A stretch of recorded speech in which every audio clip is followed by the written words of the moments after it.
Sir, ক্লাসরুমে যদি ঢুকতেই হতো ওই দরজাটা দিয়ে ঢুকতেন। এরকম হার্ট অ্যাটাক করানোর কি প্রয়োজন ছিল? আরে আমি চেক করছিলাম যে আমাদের বোমবার সে কতটা রিস্ক নিয়েছিল স্টাফ রুমে গিয়ে ওই হুমকি দেওয়া পেন্ট লেখার জন্য। তার মানে স্যার, এই যে 65 লেখা বেঞ্চে যে ছেলেটা বসেছিল সেই বোমটা নিচে ফেলেছিল, যা ঠিক ওখানেই পড়েছিল। আর আমরা সবাই কাঁচের টুকরো আর লোহার টুকরো কেন পেলাম না জানো?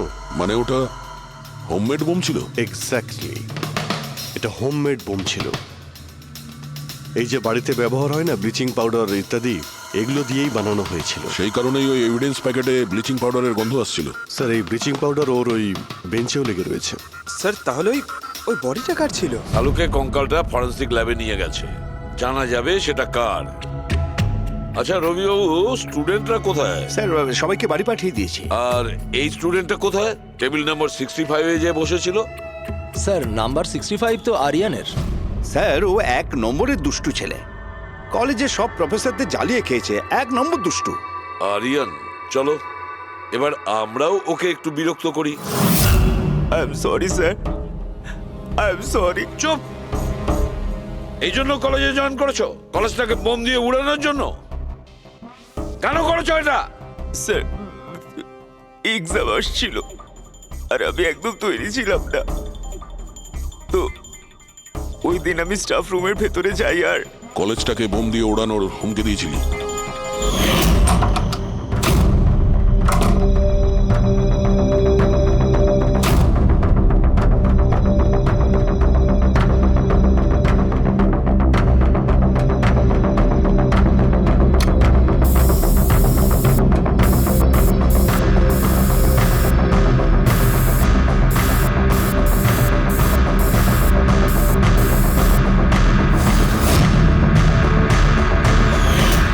আমি ভেবেছিলাম যে এতে কলেজ ম্যানেজমেন্ট ভয় পেয়ে যাবে আর এক্সামকে পোস্টপোন করে দেবে, যাতে আমি আরেকটু সময় পেয়ে যাই তৈরি হতে। আচ্ছা, এইসব বোম টোম বানানো তুমি কোথা থেকে শিখেছো? স্যার, ইন্টারনেট থেকে শিখেছি। ওখানেই সব ইনফরমেশন পাওয়া যায়। স্যার, ওখান থেকে যে কেউ বোম বানানো শিখতে পারে। আমিও তাই করেছিলাম। আর এক্সামের দিন ক্লাসরুমে আমি এক্সাম শুরু হওয়ার আগে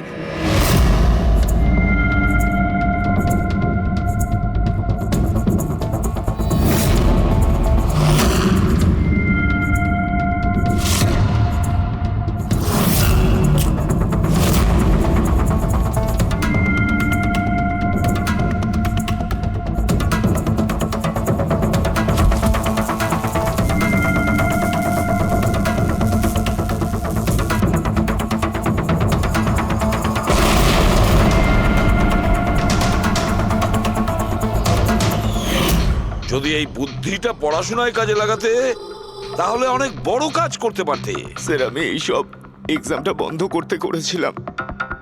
স্যার, আমি কাউকে মারতে চাইনি। কিন্তু মেরেছো তো ঠিকই না? না বস, আরিয়ানের কারণে কারোর প্রাণ যায়নি। এটা কি বলছো তুমি সালুকে? বোম ব্লাস্ট করেছে ও কলেজে? হ্যাঁ বস, বম ব্লাস্ট করেছে। আর ওই বম ব্লাস্টের কারণে একটা মার্ডার কেস আমাদের সামনে এসে হাজির হয়েছে। এটা কি বলছো তুমি সালুকে? বোম ব্লাস্ট করেছে ও কলেজে? হ্যাঁ বস, বম ব্লাস্ট করেছে। আর ওই বম ব্লাস্টের কারণে একটা মার্ডার কেস আমাদের সামনে এসে হাজির হয়েছে। বস, যেখানে আমরা ওই ব্লাস্ট সাইটের পাশে কঙ্কাল পেয়েছিলাম, ওই কঙ্কালটা আসলে 22 থেকে 24 বছর বয়সের একটা ছেলের লাশ, যার মৃত্যু আজ থেকে 2 বছর আগে হয়েছিল। কি 2 বছর আগে? এটা তো ভালোই হয়েছে, এর বমের কারণে ওখানে ব্লাস্ট হয়েছে আর লাশ বেরিয়ে এসেছে। নাহলে তো জানতেই পারতাম না একটা লাশ ওখানে পোঁতা রয়েছে। আর মৃত্যু হয়েছে কি করে? এটা বলা খুব কঠিন ব্যাপার বস। কোনো এভিডেন্স নেই, শুধু হাড়। আর ওই হাড়ের ওপর না কোনো বুলেটের চিহ্ন আছে, না কোনো ছুরির চিহ্ন আছে, কিচ্ছু নেই। কিন্তু আপনার গাট ফিলিং কি বলছে? অভিজিৎ, এই ধরনের কেসে গার্ড ফিলিং কোনো কাজ করে না। যা কিছু হতে পারে বস। হতে পারে কেউ ওর গলা টিপে দিয়েছে, কেউ ওকে বিষ দিয়ে মেরেছে, অথবা এটাও হতে পারে যে কেউ ওকে জীবন্ত জমির মধ্যে পুঁতে দিয়েছে।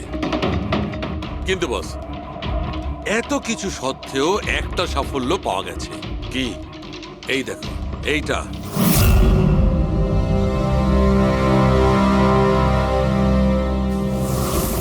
এই সেই ছেলেটা? হ্যাঁ স্যার, এই কলেজে প্রিন্সিপাল হবার আগে আমি কেমিস্ট্রি টিচার ছিলাম। সব ছাত্রছাত্রীদেরই আমি পোক করতাম যাতে কেমিস্ট্রিতে তাদের রুচি আসে, কিন্তু একে কখনো আমায় পোক করতে হয়নি, কারণ প্রথম থেকেই এর কেমিস্ট্রির প্রতি নজর ছিল। খুব ব্রিলিয়েন্ট ছিল স্যার। আর্থ ন্যাশনাল কেমিস্ট্রি অলিম্পিয়াড অ্যাওয়ার্ড 2015, 2 বছর আগে।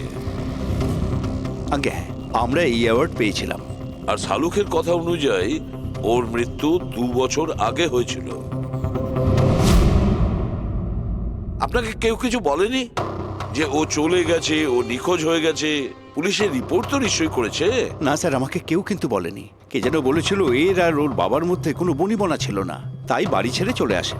তবে খুবই ব্রিলিয়েন্ট ছেলে ছিল স্যার, পড়ায় খুবই মনোযোগ ছিল। আরে আমাদের কলেজের কেমিস্ট্রি ল্যাবে অ্যাসিস্ট্যান্টের কাজও করত, আর তাতে যা টাকা পেত সেগুলো খরচ করতো না, সবই সঞ্চয় করত। কোনো বিশেষ জিনিসের জন্য ও টাকা জমাতো? ও বলতো যে আমি কোনো এনজিওর সাথে মিলে দুস্থ মানুষদের সাহায্য করব। হ্যালো স্যার, মাইসেলফ প্রণব, কলেজের চেয়ারম্যান আর লোকাল কর্পোরেটর। ইন্সপেক্টর, আমি এসব কি শুনছি যে এই যে ব্লাস্ট হয়েছে সেটা সুইসাইড বম্বারের কাজ? না, কোনো সুইসাইড বোম অ্যাটাক হয়নি, বরং একটা খুন হয়েছে। কোন? আগে হ্যাঁ, আর সেই খুনটা 2 বছর আগে হয়েছিল। আপনারই এক স্টুডেন্ট ছিল আর্থ, ওকেই খুন করা হয়েছিল। গড। ইন্সপেক্টর প্লিজ, আমাদের স্টুডেন্টের ওপর এর একটা খারাপ প্রভাব পড়ছে, আর আমি কলেজটা খুব তাড়াতাড়ি আবার খুলতে চাই। So please I request you, এই কেসটা যত তাড়াতাড়ি সম্ভব সলভ করুন। আমরাও এটাই চাই। Thank you. অ্যান্ড ইয়েস, আপনাদের কোনো রকমের কোনো সাহায্যের প্রয়োজন হলে একটুও দ্বিধাবোধ করবেন না, আমি যা করতে পারি করব। আপাতত শুধু ওর বাড়ির ঠিকানাটা দিলেই হবে। স্যার, আমার মনে হয়েছিল ও আমার উপর রেগে আছে, আমার উপরে অভিমান করেছে। হয়তো ওর রাগ কমে গেলে নিজের থেকেই বাড়ি ফিরে আসবে, কিন্তু কি করে জানো সে ও?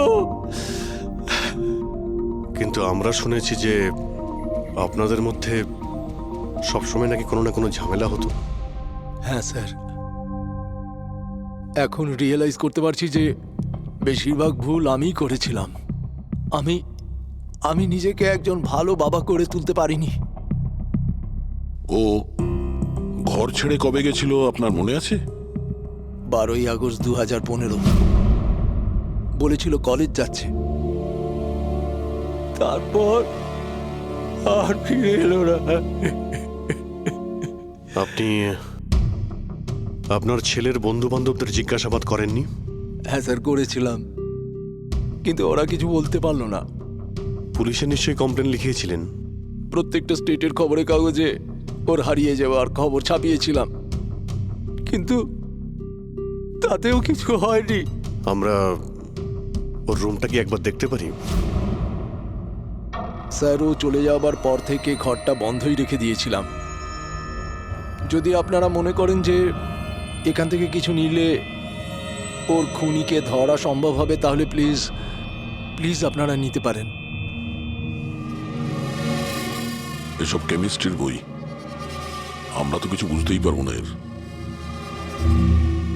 ডক্টর সালুকে স্যারকে পাঠিয়ে দিই, যদি উনি কিছু বলতে পারেন।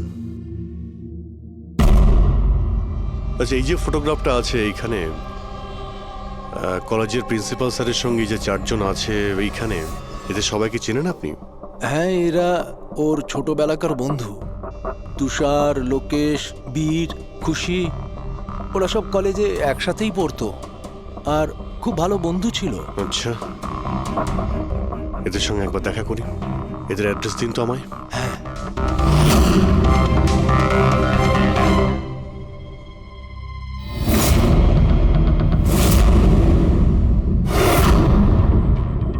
12ই আগস্ট 2015 কিছুদিন আগে হ্যাঁ আমি জানি 2 বছর আগের কথা আমি বলছি।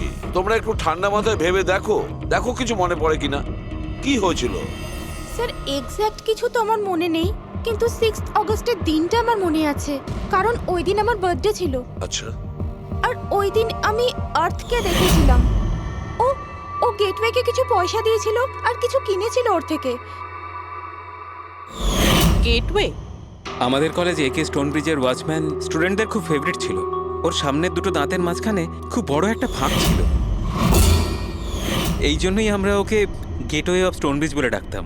এমনিতে ওর আসল নাম কি ছিল? জানি না স্যার, আমরা কোনোদিন কোনোরকম ভাবে ওকে জিজ্ঞেস করিনি ওর নাম কি ছিল। হ্যাঁ স্যার, আমরা ওকে শুধু গেটওয়ে বলেই ডাকতাম। আর কিছু মনে আছে? হ্যাঁ স্যার, 6 অগস্টের কদিন বাদে আমি আর্থকে গেটওয়ের সঙ্গে ঝগড়া করতে দেখেছিলাম। কিছু আর্গুমেন্ট চলছিল ওদের মধ্যে।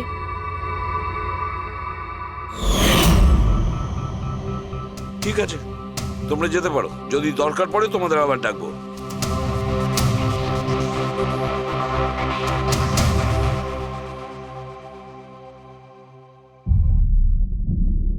কি মনে হচ্ছে? গার্ডকে আমাদের ধরতে হবে, ও নিশ্চয়ই কিছু বলতে পারবে। আর স্যার এই ছেলেটা ওয়াচম্যানের থেকে কি কিনছিল? এক্সকিউজ মি স্যার, হ্যাঁ, আমি আপনাদের কিছু বলতে চাই। কি? হয়তো আপনাদের এটা শুনে একটু আশ্চর্য লাগবে, কিন্তু আমি আগে থেকেই জানতাম যে আর্থ মারা গেছে। কি? ও মারা গেছে এটা তোমার কেন মনে হয়েছিল? দ্যাট আই ডোন্ট নো, এটা একটা গাট ফিলিং। আমি আগে থেকেই জানতাম যে ব্যাস আর্থ আর বেঁচে নেই। আর কি কারণ আপনার এই গাট ফিলিং এর? কারণ আছে স্যার, এই দেখুন ফেসবুকে আর্থের প্রোফাইল, এই সমস্ত পিকচার্স আর পোস্টস। কিন্তু 12 অগস্টের পর ও যেটা পোস্ট করেছিল তাতে আমি কমেন্টস করেছিলাম, কিন্তু ও কোনো রিপ্লাই করেনি। রিপ্লাই দেয়নি মানে আপনি ধরে নিলেন যে ও মারা গেছে? আই নো ইটস ওয়ার্ড, কিন্তু আর্থ আমার সমস্ত কমেন্টে রিপ্লাই করতো, এমনকি ঘুমানোর আগেও গুড নাইট মেসেজ পাঠাতো। কিন্তু 12 অগস্টে আমি সেই মেসেজও পাইনি। নো অফেন্স, তোমায় একটা পার্সোনাল প্রশ্ন করব। তোমার আর ওর মধ্যে কি কোনো রিলেশনশিপ ছিল? না, এরকম তো কিছু ছিল না, কিন্তু আমাদের রিলেশনশিপ বন্ধুত্বের থেকে অনেক বেশি ছিল। তার মানে আপনার মনে হচ্ছিল যে 12ই আগস্টের পরে ওর প্রোফাইলে ওর সমস্ত ছবিগুলো অন্য কেউ দিচ্ছিল? হতে পারে। না না, এটা কিভাবে হয়? আমরা তো মোবাইল কোম্পানির সঙ্গে ক্রস চেকও করিয়েছি। ও কটা ছবি তুলেছে, কোথা থেকে তুলেছে, আর কিভাবে তুলেছে, কখন পাঠিয়েছে, সব ক্রস চেক করেছি আমরা। সব তো ঠিকই ছিল। এক্স্যাক্টলি, মোবাইল কিছুক্ষণের জন্য অন হতো, কিন্তু লোকেশন সেটাই ছিল যেখান থেকে ও ছবি পোস্ট করতো। আমি জানি যে আপনারা কি ভাবছেন, যে আমি এসব পাগলের মতো কি উল্টোপাল্টা বলছি, কিন্তু আমার মন জানে আর্থ কোথাও যায়নি। ইনফ্যাক্ট ও কলেজ থেকে বাইরেও যায়নি।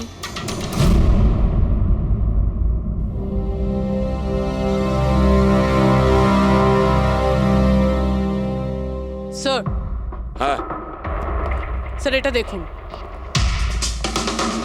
খুশি ঠিক বলছিল, আর্থ কোথাও যায়নি। এটা কি করে সম্ভব? স্যার আমি সব ছবির রিভার্স ইমেজ চেক করেছি। রিভার্স ইমেজ মানে যা থেকে তার ডিটেলসটা পাওয়া যায়? হ্যাঁ স্যার, যদি ধরুন কোনো ছবি আমরা ইন্টারনেটে আপলোড করি, তাহলে সেই ছবির সব ডিটেলস আমরা পেয়ে যাব। কটার সময় তোলা হয়েছিল, কোথায় তোলা হয়েছিল, সব। আর যদি ওই ছবি কেউ কোনো এডিট করতে চায় বা ট্যাম্পারিং করতে চায়, তাহলে আমরা অরিজিনাল ফটোটাও কি আছে সেটা বুঝে যাব। আর স্যার আর্ট 12ই আগস্টের পর থেকে যতগুলো ছবি আপলোড করেছিল, আমি সেগুলোর রিভার্স ইমেজ চেক করেছি। এই দেখুন স্যার, কি পেয়েছি।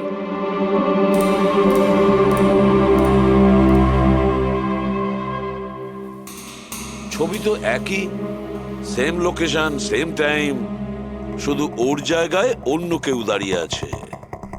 কেউ এডিট করে এটাকে এর জায়গায় আর্থের চেহারা লাগিয়ে দিয়েছে। এক্স্যাক্টলি। তার মানে ছেলেটা ওই সব জায়গায় যায়নি, বরং এ তো কলেজ থেকেই বাইরে যায়নি। ওই বেচারা তো 12ই আগস্ট 2015 মারা গিয়েছে। কিন্তু ওকে কে খুন করতে পারে? সেটা তো গেটওয়ে ওয়াচম্যানই বলতে পারবে। খোঁজ নিতে হবে কোথায় আছে। স্যার, প্রিন্সিপালের সঙ্গে কথা হলো, গেটওয়ের আসল নাম শৈলেশ স্যার। আচ্ছা, স্যার 11ই আগস্ট 2015 আর্থ শৈলেশের বিরুদ্ধে কলেজের বোর্ডে একটা চিঠি লিখেছিল যে ও ড্রাগস বেচে, এই সুগার হাই ড্রাগস, আর 12ই আগস্ট ওকে চাকরি থেকে তাড়িয়ে দেওয়া হয়েছিল। ওটা হোক বা না হোক, নিশ্চয়ই শৈলেশের হাত আছে ওর খুনের ব্যাপারে। কলেজের লোকেরা ওর নামে কমপ্লেন করেনি পুলিশে? না স্যার, প্রিন্সিপালের নাকি দয়া হয়েছিল। শৈলেশ খুব গরিব মানুষ, একা ইনকাম করতো, তাই ওকে ছেড়ে দেওয়া হয়। আচ্ছা, বাড়ির লোকেরা কি বলছে শৈলেশের? শৈলেশের বাড়ির লোক এখান থেকে 600 কিলোমিটার দূরে একটা গ্রামে থাকে। শৈলেশের সাথে তো ওদের 2 বছর কোনো যোগাযোগই নেই। ওরা তো নিজেরাই ওকে খুঁজছে, কিন্তু ওর বাড়ির লোক জানতে পেরে গেছিল যে শৈলেশ ড্রাগ বিক্রি করে। তো ওরা এটা ভেবে নিয়েছে ওকে হয়তো পুলিশে ধরে নিয়েছে আর জেলে পড়ে রয়েছে। এ কিরকম ফ্যামিলি? খোঁজার একবার চেষ্টাও করেনি? এই শৈলেশ 2 বছর ধরে নিখোঁজ, একবারও বাড়ির লোককেও ফোনও করেনি। চাকরি থেকে তাড়িয়ে দিয়েছিল আর 2 বছর ধরে বাড়ি যায়নি, তাহলে গেল কোথায়? দয়া, আমি জানি শৈলেশ কোথায় আছে।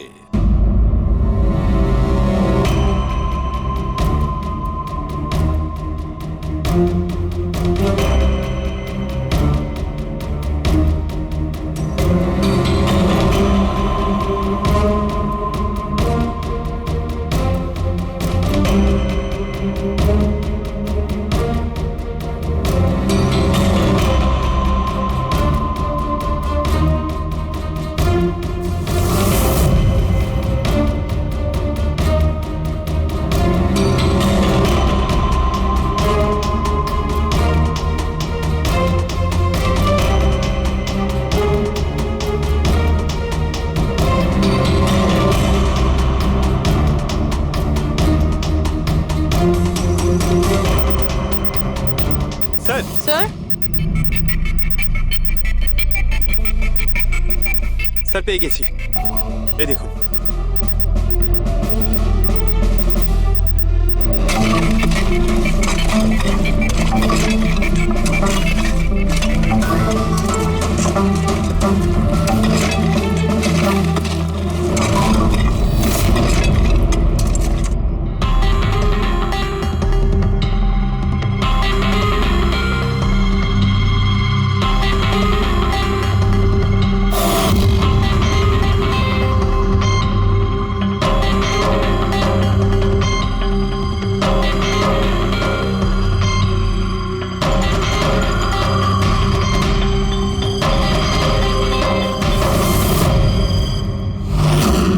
স্যার, এই লাশটা তো পুরোপুরি কঙ্কাল হয়ে গিয়েছে।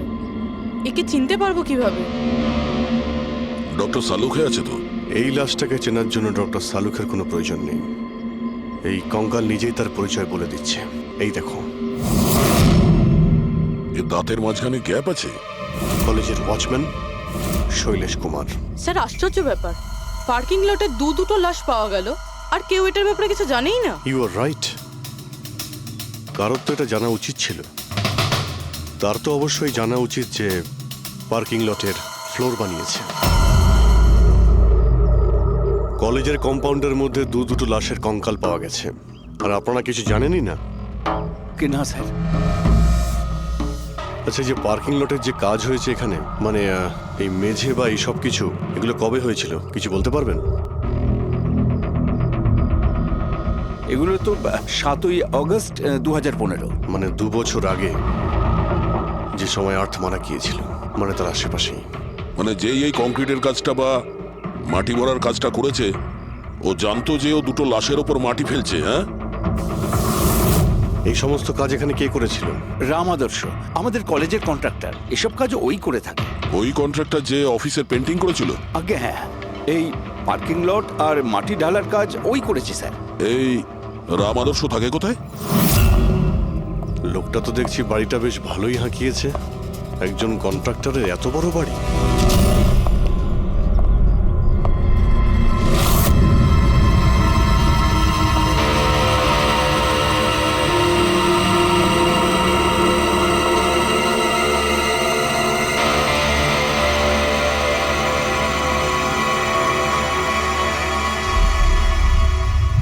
আচ্ছা দাদা, এটা কি করে হলো? কি আর বলবো বাবা, আমার তো আর জীবনের প্রতি মায়া দয়াই নেই। দেখো না, কালকেই কত হাসি ঠাট্টা করছিল আর কালকেই হঠাৎ একটা অ্যাক্সিডেন্টে প্রাণ চলে গেল। অ্যাক্সিডেন্ট?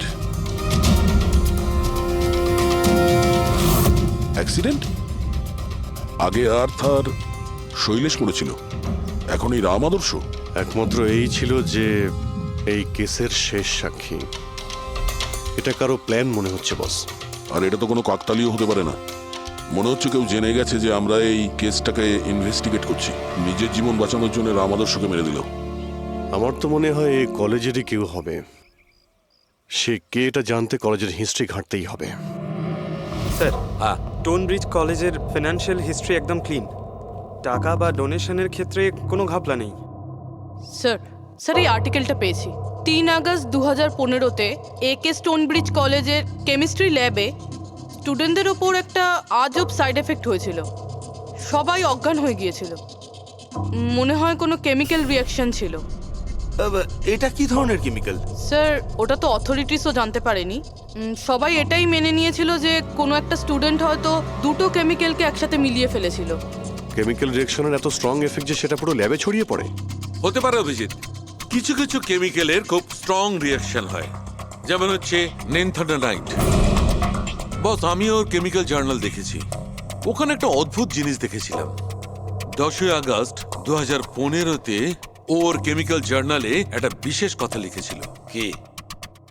আর্থ কেমিক্যাল ল্যাবে সুগার হাই ড্রাগের টেস্টিং করে ওর কেমিক্যাল ফর্মুলা বের করে লিখেছিল সুগার হাই, যাকে কেমিক্যাল ভাষাতে নেনথানাইনও বলে।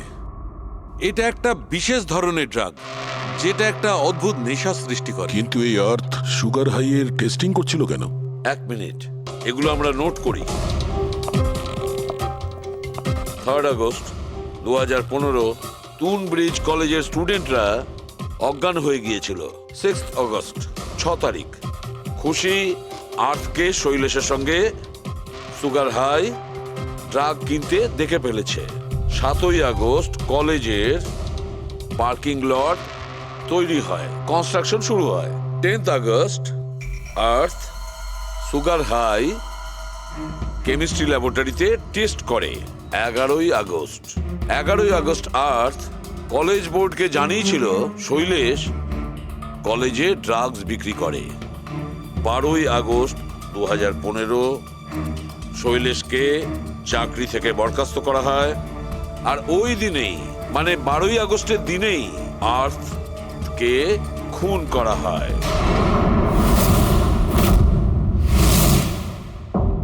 হয়ে গেছে? কি বুঝতে পারলে? স্যার, এতে পুরো গল্পটাই বোঝা যাচ্ছে। এমন কেউ ছিল যে কেমিস্ট্রি ল্যাবেই সুগার হাই ড্রাগস বানাতো। তোমার এরকম কেন মনে হচ্ছে? তাহলে আন্দাজে বলছি না, কনফার্ম কলেজের মধ্যে কেউ তো একজন ছিল যে সুগার হাই ড্রাগস বানাতো। আর সেটাও রাতে, যখন কেউ থাকতো না। আর তার সঙ্গতে ছিল কলেজের ওয়াচম্যান শৈলেশ। আর সেই ড্রাগসই শৈলেশ কলেজের স্টুডেন্টদের বেচতো। সেই কারণে 3 তারিখে স্টুডেন্টস ল্যাবে অজ্ঞান হয়ে গেছিল স্যার। তার আগের রাতে ড্রাগস বানানোর পরে ওরা ওই জিনিসপত্রগুলো ঠিকমতো পরিষ্কার করেনি, সেই কারণেই হয়তো একটা স্ট্রং কেমিক্যাল রিয়াকশন হয়েছিল। এবারে বুঝতে পেরেছো? সেটা তো বুঝলাম, কিন্তু ভাই আমাকে একটা কথা বলো, আর্থের সন্দেহ কেন হয়েছিল? কারণ স্যার ও ল্যাবে অ্যাসিস্ট্যান্টের কাজ করত। ও হয়তো দেখেছে স্টোর রুম থেকে কেমিক্যাল আর জিনিসপত্র সরে যাচ্ছে, তখন ওর সন্দেহ হয়। আর যখন এই কেমিক্যাল রিয়াকশনটা হলো, আর তখন ওর বিশ্বাস হয়ে গেল কেউ ল্যাবের ব্যবহার করছে ড্রাগ বানানোর জন্য।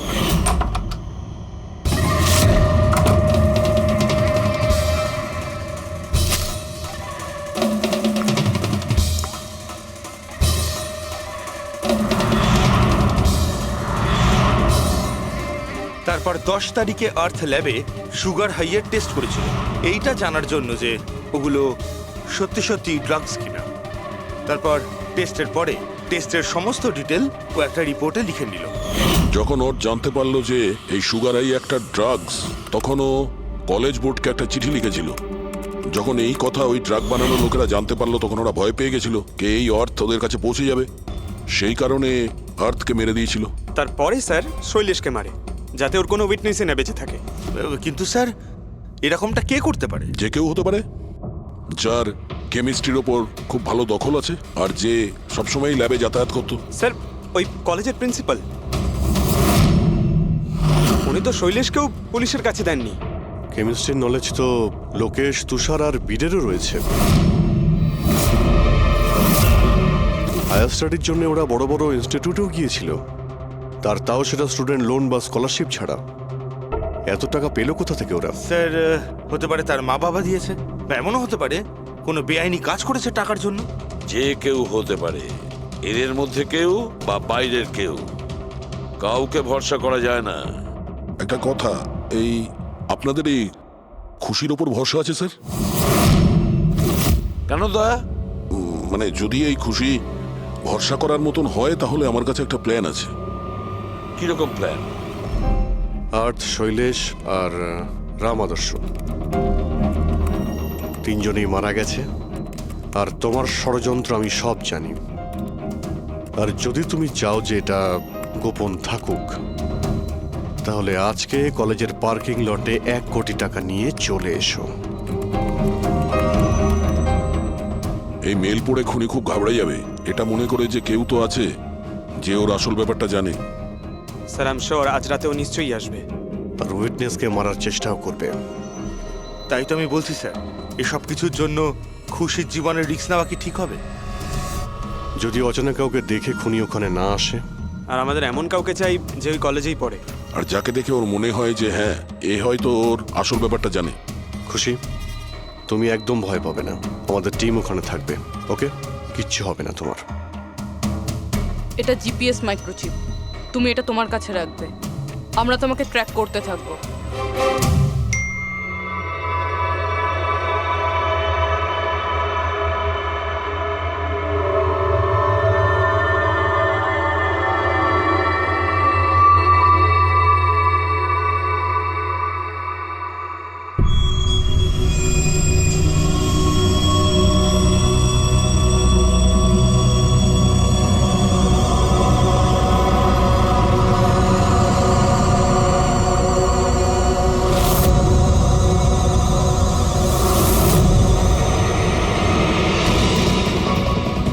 স্যার, আপনারা কাউকে দেখতে পেলেন কি?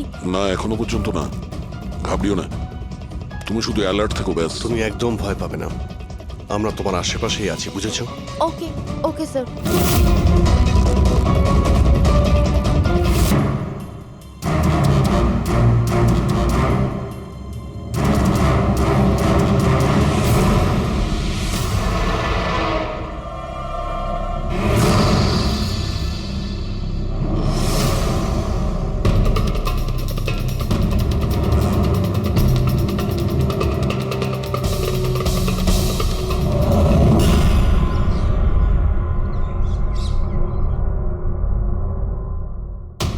স্যার খুনি মেল পড়েও আসেনি?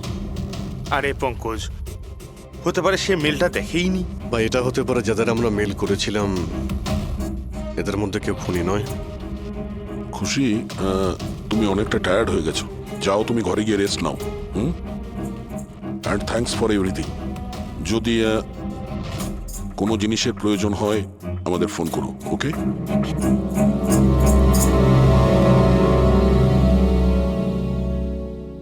ভাই, এরকম হতেই পারে না যে ওরা মেল পাওয়ার পরে ওখানে চেক করতে আসবে না। রবি, লোকেশনটা ভালো করে চেক করো, যেখানে খুশি ছিল তার আশপাশে আর কে কে ছিল। এই রাম আদর্শের ডিটেলসও চেক করতে হবে, এত বড় লোক কি করে হলো। খুনিকে ব্ল্যাকমেল করছে হয়তো। ব্ল্যাকমেল যদি করেই থাকে তো ওর টাকা কোথা থেকে আসতো? ফ্রেডি, ওর অ্যাকাউন্টটা ভালো করে চেক করো, দেখো ওর কাছে টাকা কোথা থেকে আসতো। স্যার পেয়ে গেছি, কাল রাতে তুষার, লোকেশ আর বীরের লোকেশন কলেজের আশেপাশেই ছিল। মানে এরা তিনজন মিলে ড্রাগস বানাচ্ছিল? এদের সবার ডিটেলসটা বের করো পঙ্কজ। কিন্তু স্যার এরা যদি ওখানেই থেকে থাকে তাহলে পার্কিং লটে এলো না কেন? দেখতে এসেছিল হয়তো যে ওদের ব্ল্যাকমেল কে করছে।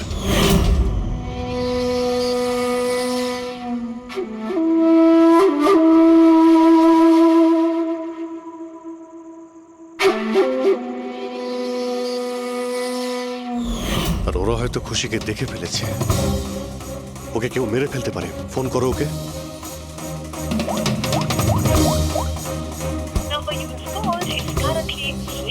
সুইচ অফ আসছে। Switch off? স্যার এই তো 2 মিনিট আগেও ফ্রেন্ডস বুকে একটা স্ট্যাটাস আপডেট করলো need a break, going on holiday. তাহলে ফোনটা সুইচ অফ হলো কি করে? আচ্ছা, খুশির কিছু ওই চিপ যেটা আমরা দিয়েছিলাম সেটা হয়তো ওর কাছেই আছে। ও লোকেশন ট্র্যাক করে ও কোথায় আছে। স্যার, এই রাম আদর্শর রাম কাহিনী আমার মাথায় ঢুকে গেছে। 2রা আগস্ট 2015-র পরে ও একটার পর একটা বড় বড় গভর্নমেন্ট প্রজেক্ট পেতে থাকে এবং তার ফলেই ও আজকে এত বড় লোক। আর এই সমস্ত প্রজেক্ট দিয়েছিল একটাই লোক, প্রণব, কলেজের চেয়ারম্যান। স্যার, একটা শকিং নিউজ আছে। প্রণব তুষারের আঙ্কেল। মাই গড, এর মানে হলো তুষার আর তার বন্ধুরা এই কলেজে ট্রাক বানাচ্ছে আর প্রণব ওদের প্রশ্রয় দিচ্ছে। আর এখন ওরা খুশিকে মারতে চাইছে। স্যার, স্যার খুশির লোকেশন খুঁজে পেয়েছি।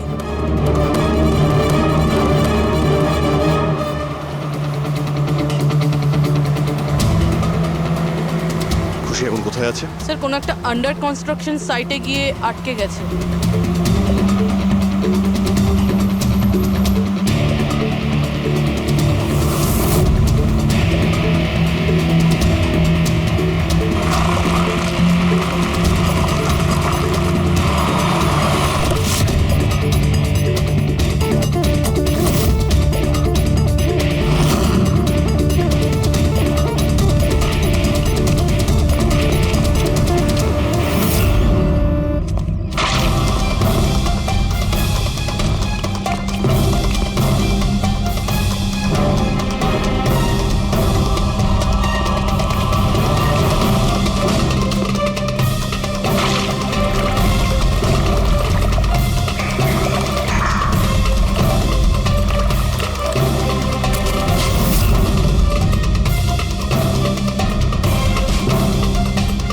একদম টাটকা সিমেন্ট।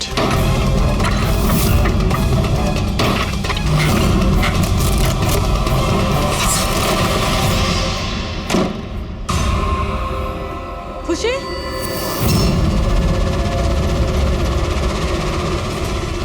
খুশি খুশি স্যার, স্যার এ বেঁচে আছে।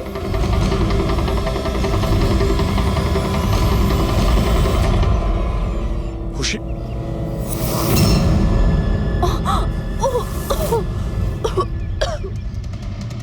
ওরা হয়তো বেশি দূর যেতে পারেনি। ওদের ফটো সমস্ত পুলিশ স্টেশনে পাঠিয়ে দাও, ধরা পড়ে যাবে। 3টেকে তো পরে দেখবো, আগে ওই লোকটার ঘাড় ধরি যার হাত এদের মাথার উপরে আছে। প্রণব, ঠিক আছে।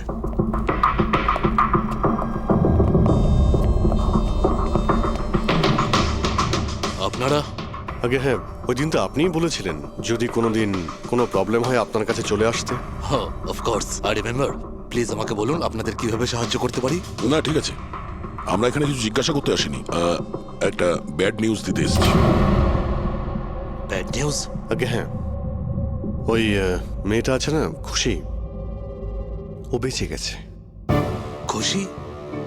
কে খুশি? চিনি না আমি। কি বলছেন আপনি? আপনি এত নার্ভাস হচ্ছেন কেন? আপনার শরীর ঠিক আছে তো? কিছু ওষুধ টষুধ খাবেন নাকি? নাকি আপনার স্মৃতিশক্তি ঠিক করার জন্য আপনাকে কোন ওষুধ খাওয়াতে হবে? বস, কাজ হয়ে গেছে। স্যার, ওই মেয়েটাকে তো আমরা পুঁতে দিয়েছো। যেভাবে আর্তা শৈলেশকে পুঁতে দিয়েছিলে,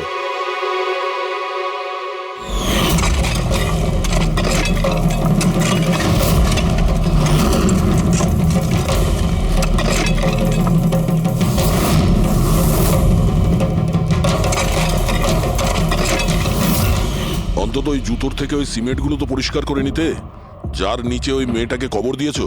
হ্যাঁ, আর ওকে আমরা বাঁচিয়েও নিয়েছি।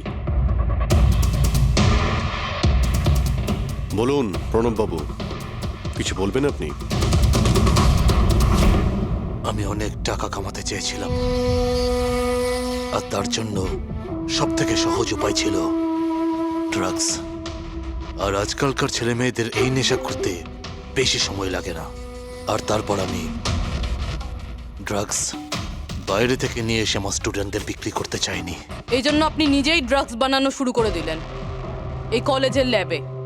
আর ওগুলো বিক্রি করার দায়িত্ব দিয়ে দিলে ওয়াচম্যান শৈলেশকে। আর আর্থ যখন তোমার সত্যিটা জানতে পেরে যায় তখন তুমি ওকে মেরে ফেলো। আর শৈলেশকেও মেরে দিয়েছেন। যাতে কোনো উইটনেস না থাকে। হ্যাঁ, তোমার কি মনে হলো পার্থের ফোনটাকে এখানে ওখানে পাঠিয়ে দিলেই পুলিশ বোকা বনে যাবে? হ্যাঁ, তোমাদের মধ্যে সেই মহান ব্যক্তিটি কে যে আর্থের মোবাইল নিয়ে ভারত ভ্রমণ করতে বেরিয়েছিল? ও, সেটা তুমি ছিলে? হ্যাঁ, সোশ্যাল মিডিয়াতে ফটো আপলোড করার খুব শখ না তোমার? অনেক শহর তুমি ঘুরেছ, কিন্তু আসামি যতই ঘুরুক শেষে তাকে একটাই জায়গায় আসতে হয়, জেল। তোমরা তিনজন সেখানেই যাবে। আর খুব তাড়াতাড়ি তোমার ভাইপো তুষার আর তার দুজন সঙ্গী লোকেশ আর বীর, ওরা ওখানে চলে আসবে। হ্যাঁ,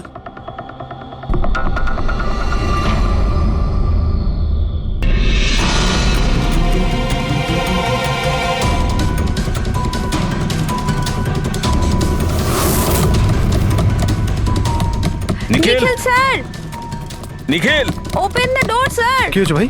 কি হয়েছে? দরজা খুলছেন না তো? নিখিল দরজা খোল। Nikhil sir please open the door. আরে নিখিল! স্যারের আবার কিছু হয়ে যায়নি তো? আমি ফোন করে দেখছি। হ্যাঁ, তাড়াতাড়ি করো। নিখিল স্যার আপনি কি আমাদের কথা শুনতে পাচ্ছেন? তো ফোনও তুলছেন না। আরে এটা কি করে হতে পারে? নিখিল স্যার আপনি ভেতরে আছেন এখনো কি? হয়তো কাল রাতের হ্যাংওভার কাটেনি। তুই চুপ করবি? হ্যাঁ, হাউসকিপিং, তোমার কাছে এক্সট্রা চাবি আছে না? হ্যাঁ, দাও আমাকে। স্যার চাবি তো নেই, হারিয়ে আরে গেছে। হারিয়ে গেছে মানে এটা কি? এরকম করে হারিয়ে যাবে নাকি? ওয়েট, আমি এসে গেছি। ওয়েট, এটা কি করে হলো? তুমি কি কার্ড হারিয়ে ফেলেছো? দেখুন আপনারা এসব পরে ডিসকাস করবেন, এখন প্লিজ দরজাটা খুলুন। আমার কাছে গেস্ট রুমের ডুপ্লিকেট কি কার্ড আছে। নিখিল, নিখিল স্যার,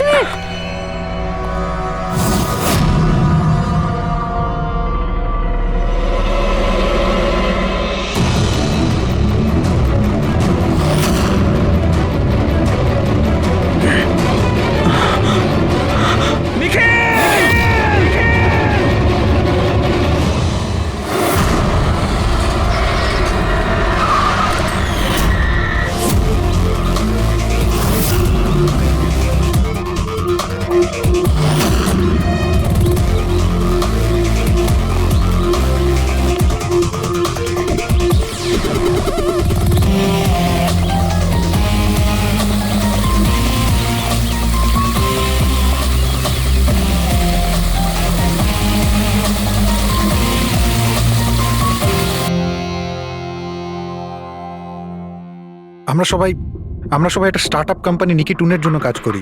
নিকিটুন? ওই যারা কার্টুন বানায়? হ্যাঁ। আপনারা কে আর এখানে কি করছেন? নিখিল স্যার আমাদের বস ছিলেন। উনি ইউএস এর একটা বড় কোম্পানির অফার পেয়েছিলেন, তাই স্যার নিজেই ইনফ্যাক্ট আমাদের সাথে সেলিব্রেট করবেন বলেই এই পার্টি রেখেছিলেন। আর দুদিন পরে তো ওনার ইউএসএ তেও যাওয়ার কথা ছিল, কিন্তু জানি না এসব কি করে হয়ে গেল।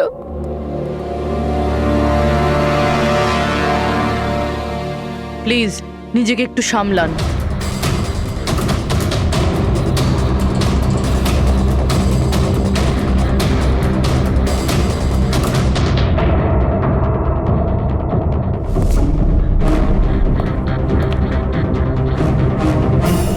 একটু অদ্ভুত লাগছে স্যার, এতগুলো আঘাত করা হয়েছে এর উপরে ও নড়েওনি, আর কোনো রক্ষা করার চেষ্টাও করেনি নিজেকে। হ্যাঁ ভাই, এটা তো অদ্ভুত ব্যাপার, কিন্তু এর থেকে আরো অদ্ভুত ব্যাপার আছে। তুমি এখানে কোনো গন্ধ পাচ্ছ না? কোনো অদ্ভুত গন্ধ?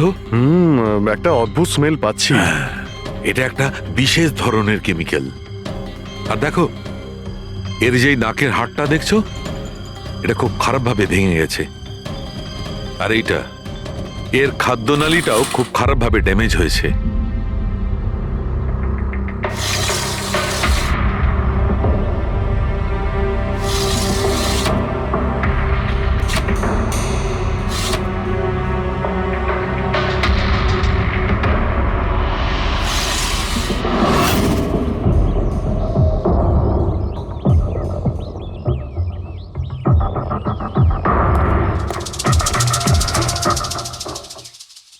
খুন পুরো প্ল্যান করেই করা হয়েছে। এই দেখো, এই ভ্যাক্সটা এই শাটারের লকে লাগিয়ে দেওয়া হয়েছে, যাতে এই লকটা ঠিকমতো বন্ধ না হয় আর খুনি খুব সহজেই ভেতরে আসতে পারে। স্যার তার মানে খুনি এখান থেকে এসেছে?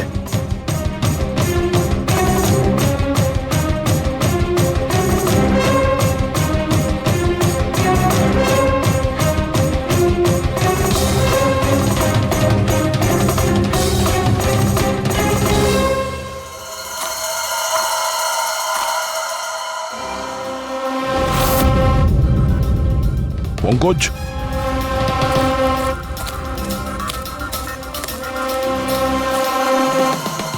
জুতোর ছাপ। স্যার, দেখে তো মনে হচ্ছে 11 নম্বরের জুতো। তুমি একটা কাজ করো, প্লাস্টার প্যারিস নিয়ে এসো আর জুতোর ছাপের একটা কাস্ট বানাও।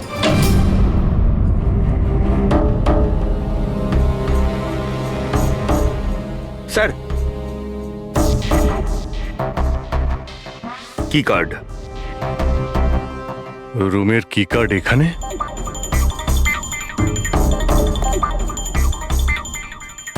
আর তো আগে থেকে এখানে আছে।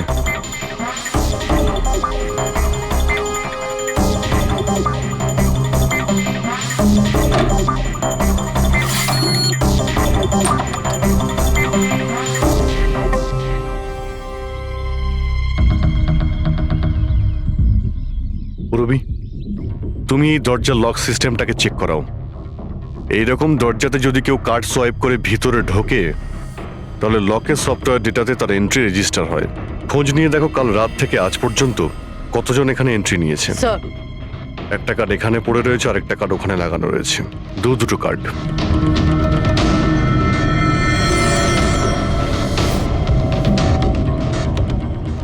এত বড় অবহেলা! তুমি কি কার্ডটা হারালে কি করে? তুমি কি জানো তোমার এই অবহেলার জন্য আমাদের হোটেলের কতটা রেপুটেশন নষ্ট হচ্ছে? ম্যাডাম, আমি মাস্টারকে সবসময় সামলেই রাখি। আর কালকে যখন আমি সব রুম পরিষ্কার করছিলাম, ওটা আমার সঙ্গেই ছিল। কিন্তু কালকে যখন কীর্তি ম্যাডামের রুম আমি ক্লিন করতে যাই, তারপর থেকে ওটা খুঁজেই পাচ্ছি না। জানি না কোথায় পড়ে গেছে। সেটা এই কার্ডটা নয় তো আবার? না না স্যার, এটা ওই মাস্টার কার্ড নয়। অদ্ভুত ব্যাপার, আপনি এক ঝলকেই বুঝতে পারলেন যে এই কার্ডটা সেই কার্ড নয়। স্যার, আমাদের যে মাস্টার কার্ডটা ওটা হোয়াইট কালারের হয় আর তার উপরে মাস্টার কার্ড লেখা থাকে। স্যার, এটা একটা নর্মাল কি কার্ড যেটা শুধুমাত্র আমরা গেস্টদের জন্য অ্যালট করি। I see. আচ্ছা, এই নিখিলের রুমে কি আরো কেউ ছিল নাকি? না না স্যার, উনি একলাই ছিলেন। তাহলে ওর রুমে দুটো কি কার্ড কি করে এলো? দুটো কি কার্ড? স্যার, 1 মিনিট, আমি এক্ষুনি জেনে বলছি। একটু চেক করে দেখো তো মিস্টার নিখিলের নামে আর কোনো কার্ড ইস্যু হয়েছে কিনা। হ্যাঁ ম্যাম, ডুপ্লিকেট কার্ড। ও ইয়েস, স্যার মনে পড়েছে আমার। কালই মিস্টার নিখিল একটা ডুপ্লিকেট কি কার্ড বানিয়েছিলেন। উনি বলেছিলেন যে ওনার যে অরিজিনাল কি কার্ডটা সেটা নাকি হারিয়ে ফেলেছিলেন। কিন্তু একটা কার্ড তো ওনার রুমের সকেটে লাগানো রয়েছে, আর একটা কার্ড তো রুমের ফ্লোরের মধ্যেই পড়েছিল। বলতে পারবো না স্যার, কিন্তু উনি আমাদের বলেছিলেন ওনার কি কার্ডটা হারিয়ে গেছে। কোনো ব্যাপার না, থ্যাংক ইউ ভেরি মাচ। আচ্ছা, একটা কার্ড থাকা সত্ত্বেও নিখিল ডুপ্লিকেট কার্ডটা কেন বানালো? অভিজিৎ কখনো কখনো ডুপ্লিকেট কার্ড এই জন্যই চায় যে ও চায় যে অন্য কেউ ওর রুমে যাতায়াত করুক।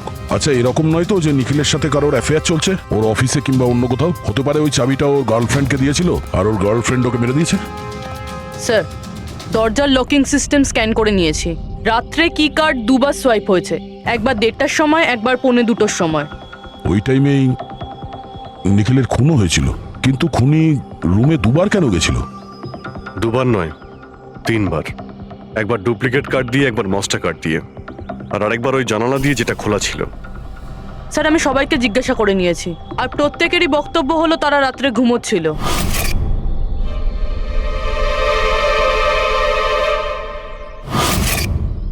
সবাই ঘুমিয়েছিল?